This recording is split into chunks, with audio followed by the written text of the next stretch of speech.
एक बहुत ही आसान सा फॉर्मूला क्या है भाई, देखिए यहाँ पे mode is equal to L, L plus F one minus F not, F not को एफ जीरो भी बोल सकते हैं, and this divided by two F one minus F not minus F two and this multiplied by H. सही है, और यहाँ पे सब कुछ बता दिया गया है कि भाई एल क्या है, lower limit of model class, H क्या भाई क्लास साइज है, क्लास विड्थ है, F1 क्या है, frequency of the model class, ठीक है ना, F0 क्या है, frequency of the class preceding the model class, F2 क्या है, frequency of the class exceeding the model class. कुछ चीजें ऐसी होंगी जो आपको समझनी है। तो सबसे पहले इसमें एक वर्ड यूज किया, दैट इज मॉडल क्लास।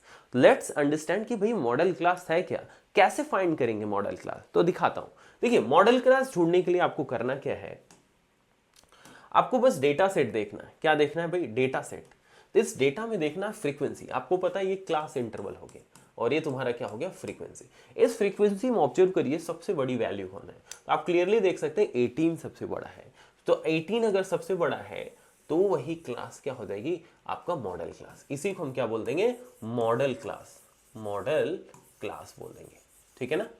जिसकी फ्रीक्वेंसी सबसे ज्यादा उसी क्लास को हम मॉडल क्लास बोल देंगे। तो आपका सबसे पहले मॉड ढूंढने के लिए मॉडल क्लास को ढूंढना पड़ेगा, और मॉडल क्लास ढूंढने के लिए फ्रीक्वेंसी वाले टेबल देखिए सबसे बड़ी वैल्यू कौन है, या सबसे ज्यादा फ्रीक्वेंसी किसकी है, वही क्लास क्या होगा, model class. That's it.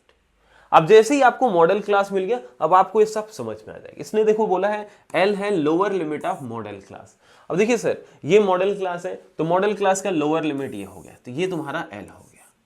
Clear है। आगे क्या बोला है, H class width, class width तो आपको क्लियर है, एच यहां पे आपको दिख रहा होगा, दैट इज 1000, ठीक है ना। आगे देखिए F1 frequency of model class, ये सर फ्रीक्वेंसी है, तो मॉडल क्लास की फ्रीक्वेंसी यही है, तो ये तुम्हारा F1 हो गया, ठीक है ना। फिर बोला F0 frequency of the class preceding the model class, model class के जस्ट पहले वाली फ्रीक्वेंसी, तो इसके जस्ट पहले कौन है ये, तो ये F0 हो गया, ठीक है ना। नेक्स्ट F2 क्या है, frequency of the class succeeding the model class, model class के जस्ट बाद वाली मॉडल जो क्लास का फ्रीक्वेंसी है उसके जस्ट बाद वाला फ्रीक्वेंसी, यानी मतलब ये F2। क्लियर है, सारी वैल्यूज आ गई क्या। अब इसी सारी वैल्यूज को यहां पे डाल दीजिए, आपको मॉड मिल जाएगा। क्लियर है क्या।